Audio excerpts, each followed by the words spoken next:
This is Vaijayanti Patil from Turbe MPS. Today we are going to deal with the topic energy flow in an ecosystem. So let's begin. First of all, let us know the term ecosystem.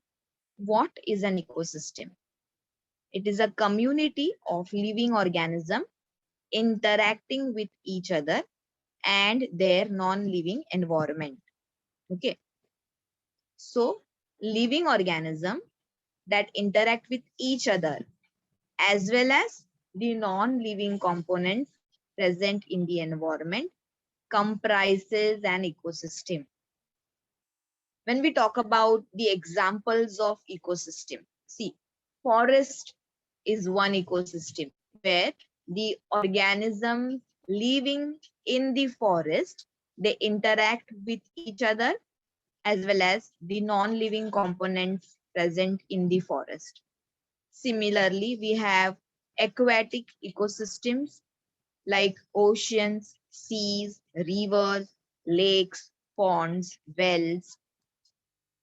In that particular, say, the organisms living in lake, they interact among themselves as well as the non-living component present in the lake. Similarly, organisms that are present in the oceans, they interact with themselves as well as the non-living component present in the ocean.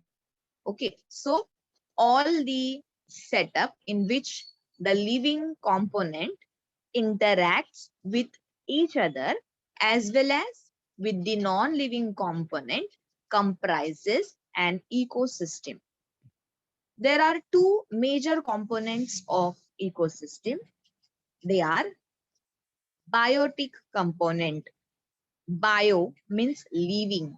So living things comprises the biotic component of ecosystem, which includes, you have studied it in classification, protist, bacteria, protist, fungus, plants, animals. And the second component is a biotic component. A meaning non, biotic meaning living. So non-living things comprises the abiotic component of an ecosystem. It includes water, soil, air, minerals, and light. Now, there might be a question in your mind. How do they interact? How the non-living things are interacting with living things, or how living things are interacting with non-living? So let us have a look. Interaction between living and non-living components. See, sun is a major source of energy. It gives solar energy, which is trapped by plants. Plants carry out the process of photosynthesis to prepare their own food. We all know we get starch as a major component, which is then stored in fruits, roots, or stem, which is consumed by the other organisms. So basically, plants absorbs solar energy from the sun as well as carbon dioxide from the air, minerals and water from the soil.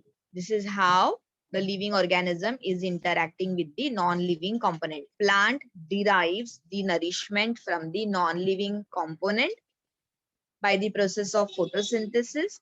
It prepares its own food. Whatever is needed for the growth of plant is utilized, and whatever is formed in excess is stored. That stored food is consumed first by the primary consumers. As you can see in this, giraffe is eating the leaves. Okay, then this giraffe is also eaten up by the other organism. So all the living components are directly or indirectly depending on their non-living components present in the environment. See, we also need air for breathing. We give out carbon dioxide and take in oxygen. We require plenty of water a day. We require all the nutrients that we either derive from the plants or the flesh of the other organism. So this is how all the living organisms are interrelated or interreacting with the other living components as well as the non-living components that are present in the ecosystem. Now, when we talk about energy flow in an ecosystem, as I told you, solar energy is absorbed by the plants. Now let us see how it is transferred from one organism to the other organism. In the food chain, each level is known as trophic level. Understand it. Each level is known as trophic level. Trophic level is the step at which organism obtains its food in the chain. Now, see, as plant is absorbing solar energy, nutrients and water from the soil and producing its own food. They are known as producers. So producer is the first step in the trophic level. Second step is the consumers. Now again, these consumers are further divided into different types. We will have a look on it. See, first component of the living components of the ecosystem are producers. Here are some pictures. You can see blue-green bacteria who can carry out photosynthesis or chemosynthesis. There are algae present in the water, grass, shrubs, herbs, and even trees. This all absorbs solar energy, nutrients from soil and water, and prepare their own food. So, an organism such as green plants that produce its own food through either photosynthesis or chemosynthesis and constitutes the first trophic level in the food chain. As they prepare their own food, they are also known as autotrophs. Second, consumers. They do not prepare their own food. Say, you might get a question. We do prepare our food in the kitchen. Yes, we do prepare it in the kitchen, but we are dependent on the external source. We either bring meat or the vegetables or the fruits, then we cook it. So we are getting it from the other source. So we all are consumers. Consumers do not produce their own food, but to get the energy, they are dependent on other organisms. They get their energy from eating other organisms. Now, in this case, they might eat plants or they might eat animals. Based on their food, whatever they consume, they are further classified. Consumers are further classified into 4 groups. First is primary consumers, also known as herbivores. Second, secondary consumers, also known as carnivores. Apex or top consumer, they are also called carnivores. And the last group is omnivores, that is also known as mixed consumer. Now let us see details about this. See, in this picture, you can see the organisms like the insects that eat leaves, rabbits, small birds, the zebras, goats, cows, deers. These all are the organisms which are dependent on plants as source of their food. Such organisms which eat producers, which eat plants, they are known as herbivores and are called primary consumer. They form second trophic level in the food chain. Okay. Next is secondary consumer. Here you can see how the organism is eating the other organism. They are not eating plant, they are eating the other organism, like the lizard eating the insects, the birds eating insects, they are insectivores, snake eating rats. There are even some plants which consume animals. They are also known as insectivorous plants, like this Venus flytrap. This forms the third trophic level of the food chain, and they are known as carnivores or the secondary consumers. So what are secondary consumers? The animals that eat other animals are called secondary consumers. These are carnivores. They eat only meat. Example, pitcher plant, snake, lizard, small birds, etc. Now, apex consumer. Of course, they also eat meat. But what is difference? They are at the top. Hence, they are also known as top consumers. They will eat the herbivore organisms or even the primary consumers as their food. Okay. So, they are the apex consumer. Usually, they are not eaten up by the other organism. They will be eaten up only once they are dead. Then how do they die? They either die off due to certain kind of diseases, due to their age, or they die because of their internal struggle, that is internal fightings among themselves, or due to hunting and poaching by the humans. Okay, but they will be eaten up by the other organisms like decomposers or the scavengers or the saprophytes only after they die.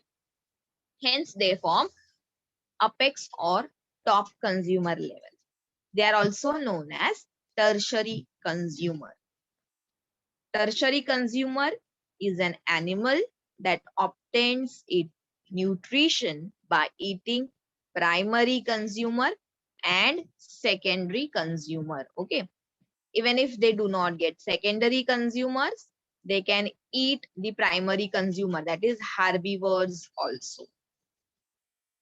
Then the next level is omnivores or the mixed consumer. See, in this picture, you can see a bear is eating a grass as well as it is eating a fish. We humans also eat flesh, fish, fruits, vegetables. Even in aquatic organisms, there are some fishes who eat the algae as well as they eat the other small animals. Such organisms which eat varieties of other organisms. They can eat plant, they can eat animals, they can eat fungus, anything. Such organisms are known as omnivores. Organism that can eat anything. They are known as omnivores. Examples, bears, dolphins, humans, etc. Next is saprophytes. Now, what are saprophytes? These are the organisms which consume the dead organisms. They do not hunt. They will not hunt for their food like tigers, or they will not cook like what we do. What they will do, whenever they see anything is dying in the environment or anyone is dead, they will eat it up. There are some examples like hyenas. What they do not hunt for themselves. They wait for the other animals to hunt. Like whenever the tiger or the lions are hunting, they will wait over there, and whatever is left over after the lion and tiger has eaten up, they will consume that. So these saprophytes are the organism that eats the non-living, or sorry, not non-living you can say, but the organisms that are dead and decaying. They are known as sap. Last in this is decomposers. They are very important components. Now see what decomposers do. They clean up the environment. How do they clean up the environment? Whatever is dead and decaying matter lying all over, that is decomposed by these decomposers. They may be fungus, maybe mushrooms, maybe earthworms, molds, algae, bacteria. What they do, they attack on the decomposing matter and they break it down to the inorganic level, that is to the chemical form, till all the matter gets mixed back to the environment. Okay, so an organisms, usually bacterium or fungus, that break down the cells of dead plants and animals into simple substances and mixes it back to the soil, water, or air. They are known as decomposers. As I said, they are very, very important component in the ecosystem because by decomposing the matter, they not only clean the environment, but they also return back the nutrient material to the soil, which is then recycled. That is again taken up by the plants for preparing their own food, and the cycle goes on. Now,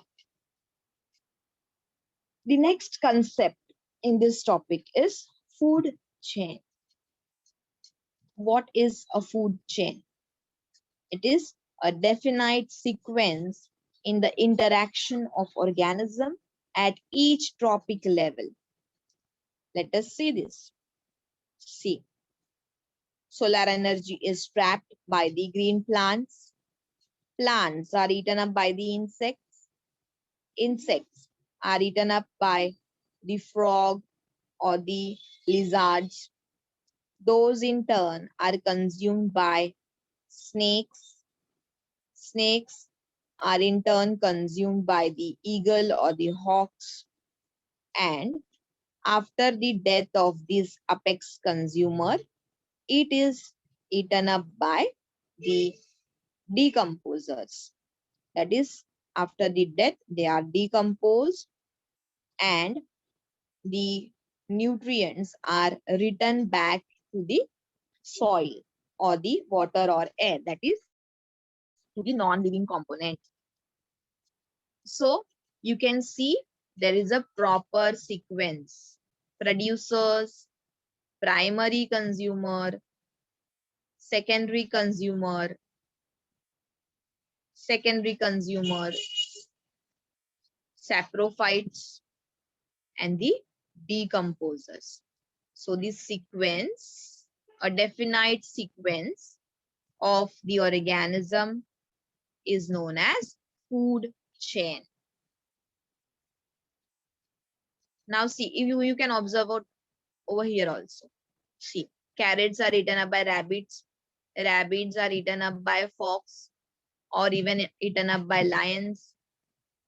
Food grains are eaten up by rat. Rat are in turn eaten up by owls or the snake.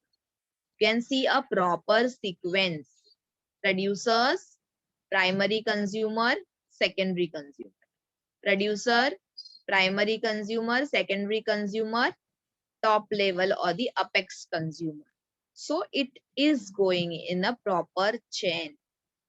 This is known as food chain, a definite sequence in the interactions of organism at each trophic level is called the food chain. Now, let us look for food web. I'll first show you the diagram. See, here you can see a big jungle of food chain. Okay, these are the these are the producers which are eaten up by insects. Here, beetle, grasshoppers, caterpillars, or the larvae of the other organisms, which are in turn eaten up by the secondary consumers like birds or rats or the bigger insects. Okay, these are in turn eaten up by the other big organisms like, say, owls, eagles, tiger, humans. Okay, so here you can see that the food chains are interconnected. See, this is one food chain, insects eating plants. Then these insects will eat the smaller insects. These in turn will be eaten up by the small bird, which will be eaten up by the bigger bird. This will be eaten up by the other one. Okay. Then this is one chain. The grasshopper is eating the plant. Grasshopper is eaten up by the other bird. Again, this is eaten up by the other bird. Okay. So there are so many chains. And you can see that different types of organisms can be eaten up by one kind of organism also. In this case, plant is eaten up by so many organisms. These insects are eaten up by different types of birds, or even there are insectivore animals like the ant eater who will eat ants. Okay. So when the food chains are interlinked, that is, one type of organism is eaten up by many other type of organism. Such interlinked food chains are known as food web. So an ecosystem consists of many food chains that are interconnected at various levels. Thus, a food web is formed. When is food web formed? When the interconnected food chains are formed, they are known as food web. Now, let us see what is difference between the food chain and the food web. Okay. What is food chain? As I explained, food chain is a linear sequence of organism through which nutrients and energy flows from one organism to the other organism. It is always a linear sequence. Remember this. This is very important. It is always a linear sequence. What is food web? It is a network of different food chains. Okay, so it is a network of different food chains. What is food chain? It is a linear sequence of organisms. What is food web? It is a network of different food chains. It consists only one straight chain, whereas food web is contain many interconnected food chains. If one group of organism is disturbed, the whole food chain will be unstable. Food chain will become unstable by disturbance of even one organism. Whereas removal of one organism does not affect the food web. Okay. Food chain consists of only 4 to 5 trophic levels of different species, whereas food web consists of numerous trophic level of different population of species. See, I'll repeat it again. Food chain and food web. What is the difference? Food chain is a linear sequence of organisms, whereas food web is a network of different food chains. Food chain consists of only straight chain, one straight chain, whereas food web has many interconnected food chains. If one organism gets disturbed in the whole food chain becomes unstable. Food web will never become unstable due to removal of one kind of organism, because even one organism is removed, there will be other organism to consume the other. In food chain, only 4 to 5 trophic levels of different species is present, whereas in food web, as many chains are present, there are numerous trophic levels of different population. I hope you understood this. Okay. Now there are some questions in my mind. Is the number of consumer in the food web mixed? So the answer for that is no. See, I have explained you. The plant is eaten up by insects. There are so many different types of insects in the environment. Even though here only 4 are shown, but in actual environment or the actual ecosystem, there are lakhs of species of insects who will eat plants. There are lack of varieties of plants, grasses, herbs, shrubs, trees. In that also there are so many varieties. Okay, in birds, there are thousands of different species of birds. Okay, so there are many consumers, including herbivores, primary consumer, apex consumers, and even omnivores. Hence, the number of consumer that will consume one type of organism in the food web is never fixed.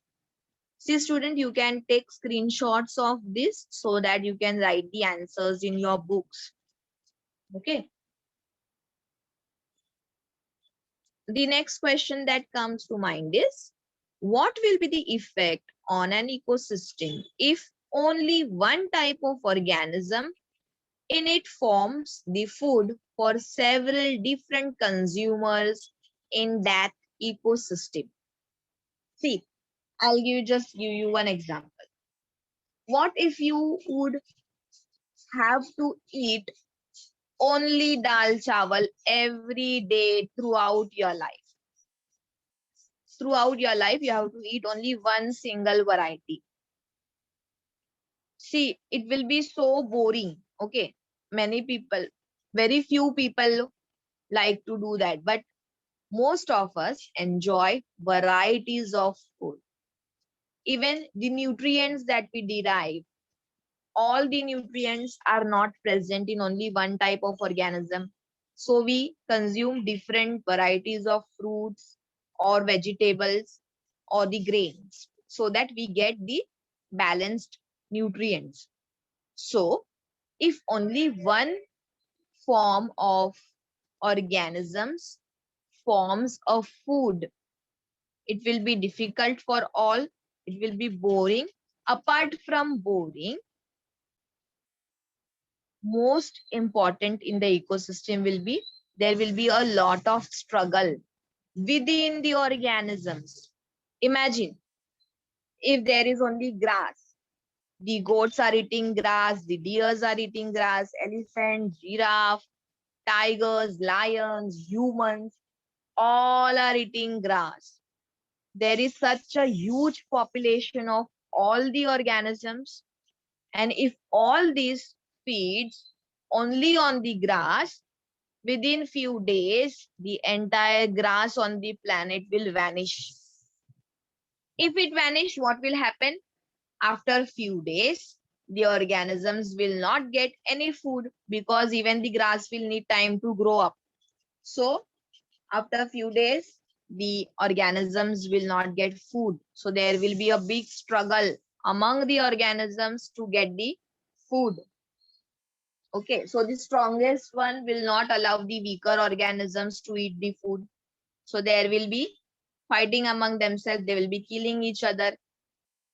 As they do not get food, they will again be lack of energy. Due to lack of energy, the organisms will have certain kind of diseases, and slowly, steadily, all will start dying, and the entire ecosystem will be disturbed. Okay, so if only one organism forms food for different organism in the ecosystem, there will be lot of competition among those organisms to obtain the food.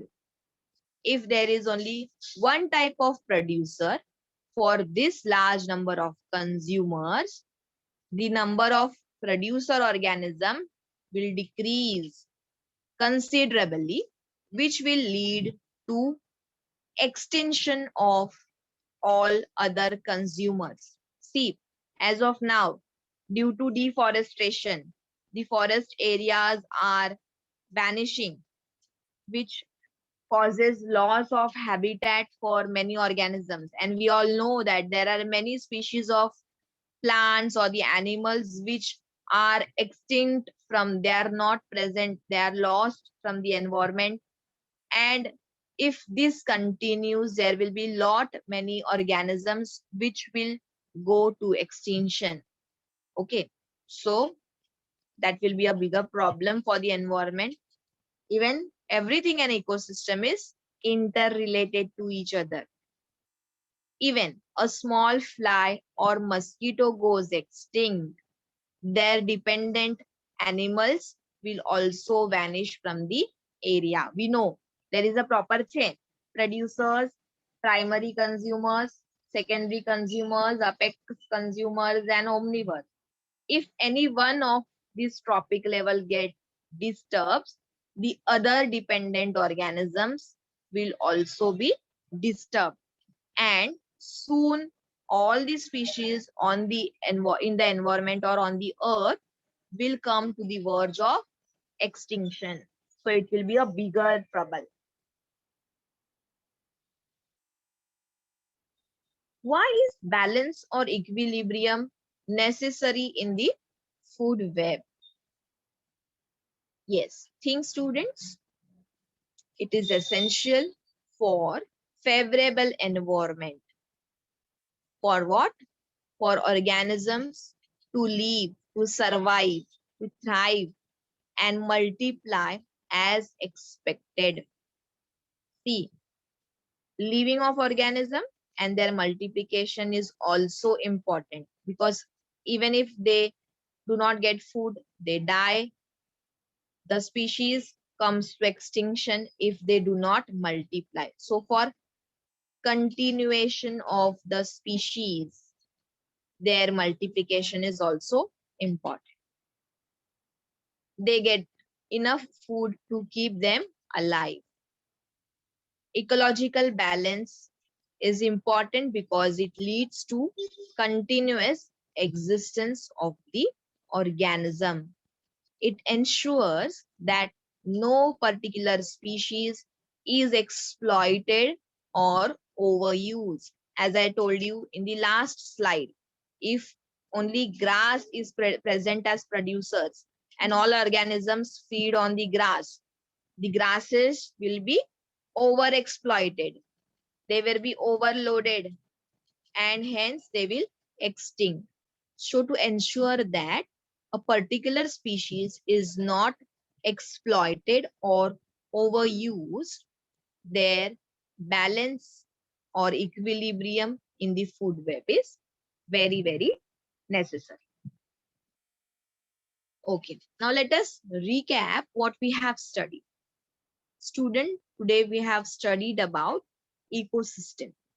We have seen the ecosystem is a area in which, or the system in which, living organisms interact among themselves as well as with their non-living component. We have studied The non-living components like sun, soil, water, air, minerals. And the biotic components like all the living organisms from the bacteria to the protist, fungus, plants, and animals. We have seen they form a different trophic level in the ecosystem. What is trophic level? The step at which the particular organism achieve their food or get their food is known as trophic level. We have seen the plants absorbs sunlight or the solar energy and mineral nutrients from soil, water, and prepare their own food by process of photosynthesis.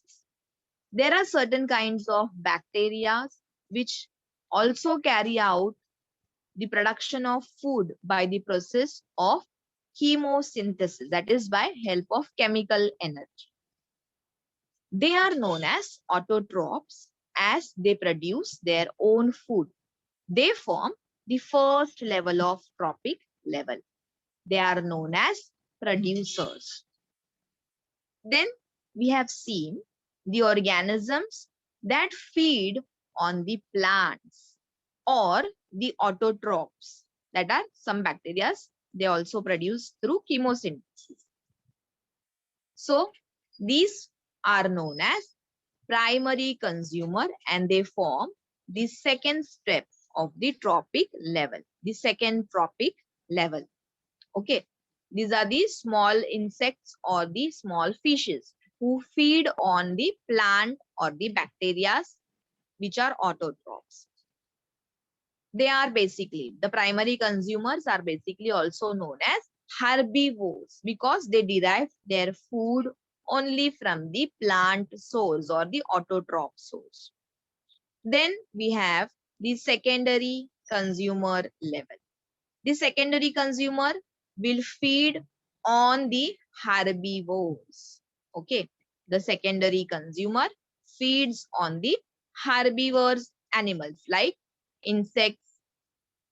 Then you have goats, cows, or the rabbits or rats. Okay, then you have the tertiary or the apex consumer.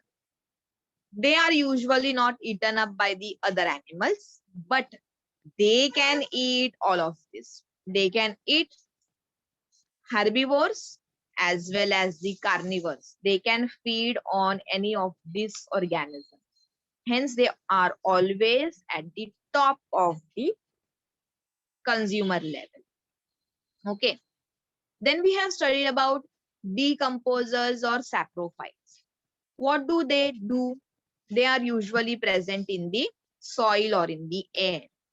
As soon as any of these organisms dies, these decomposers will start feeding on the dead and decaying materials. They'll eat it up and they will break it down to the simplest form in the environment and mix the nutrient back to the environment. Whatever is been decomposed, it is mixed in the soil or in the water and made available again for the consumption by the plants. So we have studied the different trophic levels, different types of consumers. We have studied about food chain. What is food chain? It is a sequence. It is a definite sequence of the organism in the linear form. Plants eaten up by the herbivores or the primary consumer, which are in turn eaten up by the secondary consumer, which are in turn eaten up by the tertiary consumer. So a single sequence or a single chain of the organisms eating or interacting with each other is known as food chain. Second concept that we studied was the food web. We have seen that the one organism can be eaten up by many different types of organisms. Okay, like plants are eaten up by this, and this. Herbivores are eaten up by these. All these organisms can eat the herbivores. So the chains, the different types of chains which are interconnected are known as food web.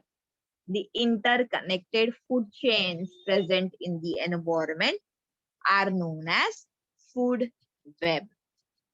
I hope all your concepts are clear. Now let us discuss the question answers that are given in your textbook. I would request you all to take the screenshot of the answers as I discussed so that you can complete it in your notebook and learn it for your exams. First question that is given in your textbook is correct and rewrite the following statement and justify your corrections. Okay. The first question in this is carnivores occupy the second trophic level in the food chain. See, I have explained you it in the, well, I explained the food chain. Plants are producers. They carry out photosynthesis by absorbing the nutrient from soil, water, and the solar energy and produce their own food. So they are producers and they occupy the first trophic level. Whereas herbivores, they are dependent on the producers for their nourishment. Hence, they form the second trophic level. Whereas carnivores, they are dependent on the herbivores for their food. Carnivores are dependent on the herbivores for their food. Hence, they form the third topic level in the food chain. So this is justification of your statement. That is why carnivores occupy second trophic level in the food chain. Next is plant in an ecosystem are called primary consumers. Now, you may say why primary consumers they are called? See, they are also consuming something from the environment. Like they are absorbing the nutrients from the soil. They are utilizing the solar energy. They require the water for their processes. So they also require the air like carbon dioxide for the process of photosynthesis. So they derive nutrients from the non-living components in the environment.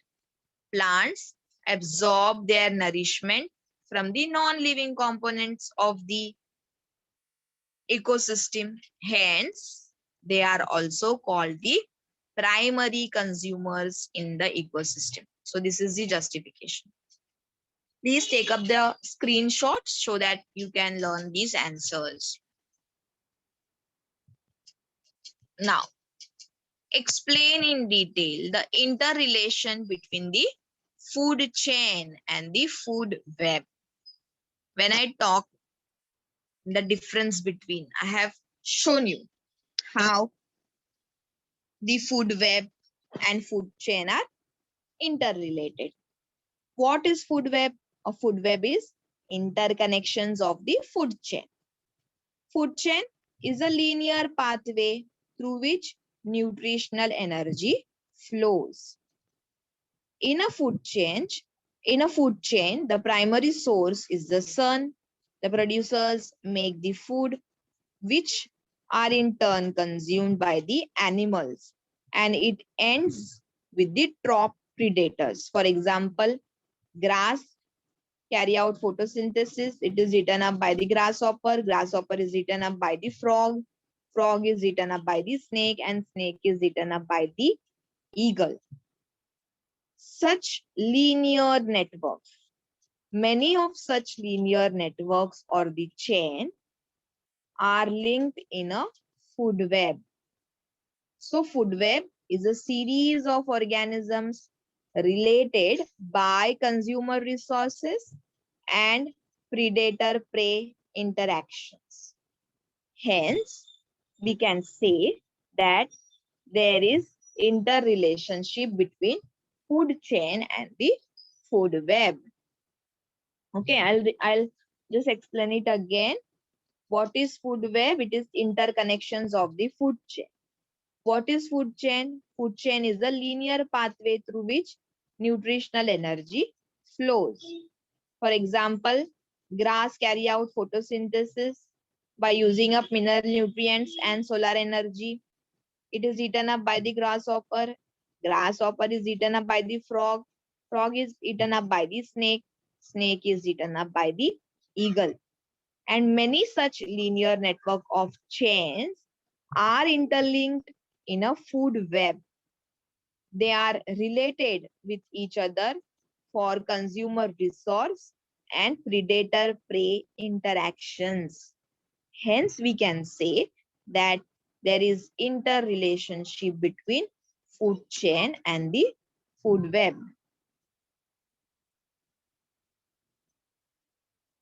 Okay. So this is your assignment, students. You are supposed to carry out a very small project. You all eat something or the other whole day. For a week, you will be doing some observations, what you are eating at the food, and through what you are eating, identify your own trophic level in the food chain. Okay.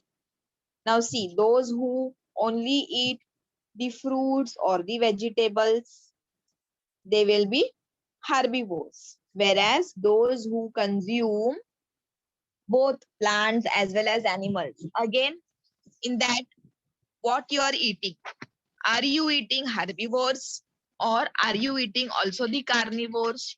Based on that, your trophic level will change. So you all will do the observation of whatever meal you are consuming and decide your own trophic level in the food chain. Second is, make a list of various consumers of the ecosystem around you and classify them according to the mode of nutrition. Whatever animals that you see around you, just observe their food habits, that is what they are eating, name them and classify them according to the mode of nutrition. Are they producers?